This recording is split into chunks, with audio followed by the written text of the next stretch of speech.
Sir ఈరోజు మంత్రి రోజు గారితో మళ్ళీ వెలుగులోకి వచ్చారు. పవన్ కళ్యాణ్ గారు చాలా విమర్శలైతే చేస్తున్నారు. ఆ రోజు నన్నెవడు రాపోయేదంటూ మాట్లాడినావు. ఈరోజు నిన్ను ఎవరు ఆపారు? ప్యాకేజ్ ఆపిందా లేక చంద్రబాబు నాయుడు గారు ఆపారని చెప్పి మాట్లాడుతున్నారు. నువ్వు నీ సీటు కూడా ప్రకటించుకోలేని మనిషివి. నువ్వు ప్రజలకైతే ఏం చెప్తావు అని వ్యంగ్యంగా విమర్శలు అయితే చేస్తున్నారు. దీనికి సమాధానం మీరేం చెప్తారు రోజా గారికి అయితే? ఈరోజు మనం మంత్రి రోజా గారు ఎవరైతే ఉన్నారో ప్రస్తుతం ఆమె గురించి మాట్లాడాలంటే కొంచెం ఇబ్బంది. రాజకీయ నాయకురాలు ఉంది కాబట్టి మనం మాట్లాడాలి. కానీ ఆమె మాట్లాడే మాటలకి శ్రీరెడ్డి గారు మాట్లాడే మాటలకి శ్రీరెడ్డి గారు అంటాం. ఎందుకనంటే వాళ్ళిద్దరు ఒకే కోవలో ఉన్నారు కాబట్టి. యాక్చువల్గా అయితే శ్రీరెడ్డి అనే పిలవాలి ఆమెని. మాకు మా నాయకుడు స్త్రీలను గౌరవించే సాంప్రదాయం ఒకటి ఉంది మా పార్టీకి. కాబట్టి శ్రీరెడ్డి గారు అని సంబోధిస్తున్నాం ఆమెను కూడా. ఆమె ఎలాగో ఈ రోజా గారు కూడా అలాగే. ఆమె వాయిస్కి ఈమె వాయిస్కి ఏమి తేడా లేదు. ఆ నోట్లోంచి ఏమొస్తుందో వాళ్ళకే తెలియదు. పవన్ కళ్యాణ్ గారిని ప్యాకేజీ స్టారు, పావలా కళ్యాణ్ ఇటువంటి మాటలు ఆమె ఏ విధంగా మాట్లాడుతుందో ఒకసారి ఆమె మనసుకు ఆలోచించుకోవాలి. ప్యాకేజీ స్టార్ అని పవన్ కళ్యాణ్ గారిని ఈయన తీసుకునే ప్యాకేజీ నేను ఎక్కడ చూసిందా? మా తెలుగుదేశం పార్టీలో పనిచేసింది, ఇప్పుడు ప్రస్తుతం వైఎస్ఆర్ పార్టీలో పనిచేస్తుంది. ఈ రెండు పార్టీల్లో ఆమె తీసుకునే ప్యాకేజీల గురించి అలవాటైపోయి పవన్ కళ్యాణ్ గారిని ప్యాకేజీ అని మాట్లాడుతుందేమో అనేది ఒకసారి ఆమెను ఆలోచించుకోమని మేము ఈ మీడియా ముఖంగా తెలియజేస్తున్నాం.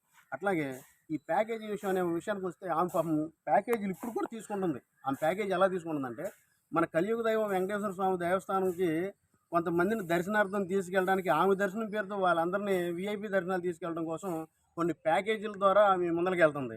సో అందుకని ఆమెకు ప్యాకేజీ అలవాటైపోయి ఎప్పుడు పవన్ కళ్యాణ్ గారు మాట్లాడేటప్పుడు package star, package Pawan Kalyan అని మాట్లాడుతుంది. కాబట్టి ఆమె గురించి మనం అసలు ఆలోచించుకోవాల్సిన అవసరమే లేదని నేను అంటాను. అటువంటి ఆ ప్యాకేజీ మాటలు ఆమె ప్యాకేజీ మనిషి కాబట్టి పవన్ కళ్యాణ్ గారి గురించి ప్యాకేజీ మాటలు మాట్లాడుతుంది. తప్పితే నియోజకవర్గంలో అభివృద్ధి గురించి కానీ, నేను పర్యాటక రంగంలో ఉన్నాను, ఈ రాష్ట్రంలో ఉన్నటువంటి పర్యాటకం గురించి కానీ ఆమె ఏ ఒక్క రోజు మాట్లాడడం మనం ఎప్పుడు కూడా చూడలేదు. ఒకవేళ అటువంటి సందర్భాలు ఏమన్నా ఉంటే మచ్చుతనుకులు ఒకటి కూడా మనం చేసేది కూడా కాదు. అవనగడ్డ వచ్చినప్పుడు ఆమె మీరు ఇలాంటి మాకు ఇక్కడ ఇటువంటి ఇబ్బంది ఉంది, హంసల దీవులో ఇలాంటివి చేసుకోవచ్చు, దీని మీద వెళ్ళండి అని చెప్పి దరిదాపుగా సంవత్సర కాలం అయింది. ఇంతవరకు ఆమె మీద పెన్ను కానీ పేపర్ కానీ పెట్టిన దాఖలాలు లేవు. కాబట్టి ఆమె గురించి మనం మాట్లాడడం కూడా అనవసరం. ఆమె 24 సీట్లు తీసుకున్నావు, నువ్వు పావలా వంతు 1/4 వంతు కూడా నువ్వు పొందలేకపోయావు. మరి నువ్వు ఇటువంటి దాంట్లో నువ్వు ఇట్లాంటి విషయాల్లో ప్యాకేజీ తీసుకున్నావు అని చెప్పేసి మాట్లాడుతుంది. మేము 24 సీట్లు తీసుకున్నాం. ఈ 24 సీట్లో మేము గెలుస్తున్నాం. మేము తీసుకున్న 24 సీట్లో మీ వైఎస్ఆర్ పార్టీ ఒక్క చోట కూడా మీరు డిపాజిట్ తీసుకునే పరిస్థితి లేదు. అది మీరు గుర్తుపెట్టుకుని మీరు మసులుకోండి. మా 24 సీట్ల గురించి మీకు అనవసరమైన విషయం అది. మేము 24 సీట్లోనే పోటీ చేస్తున్నాం. 24 సీట్లు గెలుస్తున్నాం. గెలిచి చూపిస్తాం. మేము అసెంబ్లీకి వస్తాం. రేపు రాబోయే రోజుల్లో మీరు ఎవరైతే అవకతవకలు చేశారో మీ అందరికీ కూడా దాని ప్రభావాన్ని చూపిస్తాం. మళ్ళీ అంబటి రాంబాబు గారు అంటున్నారు ఈ రోజున తన సీట్ ఏదో తను తెలుసుకోలేనాడు, జనానికి కానీ జన సైనికులు కానీ ఏం హామీ ఇస్తారని చెప్పి అంబటి రాంబాబు గారు అంటున్నారు. దానికి ఏమంటారు? తన సీటు తనేదో తెలుసుకోలేనాడు పవన్ కళ్యాణ్ గారు. కరెక్టే. పవన్ కళ్యాణ్ గారు తన సీటు తెలుసు. అసలు నీ సీట్ ఎక్కడుందో నీకు తెలుసా? నీ సీటుని జగన్మోహన్ రెడ్డి ఎక్కడిస్తున్నాడో నీకు తెలుసా? నీ వయసుకి నువ్వు రాజశేఖర రెడ్డి గారి దగ్గర పనిచేసావు. నువ్వు రంగా గారు, మా నాయకుడు, మహానాయకుడు రంగా గారి దగ్గరికి కూడా నువ్వు తిరిగినటువంటి వ్యక్తివి. ఆ విధంగా నిన్ను మేము గౌరవించుకున్నాం కొంతకాలం. కానీ ఎప్పుడైతే నువ్వు వైఎస్ఆర్ పార్టీలో నువ్వు ఇష్టం వచ్చినట్టు విషపూరితమైన మాటలు మాట్లాడుతున్నావో, ఎప్పుడైతే నువ్వు ఆడవాళ్ళ పట్ల అసభ్యమైనటువంటి వీడియోలతో నువ్వు బయటపడ్డావో, ఆ రోజు నుంచి నిన్ను ప్రజలందరూ అసహించుకున్నారు.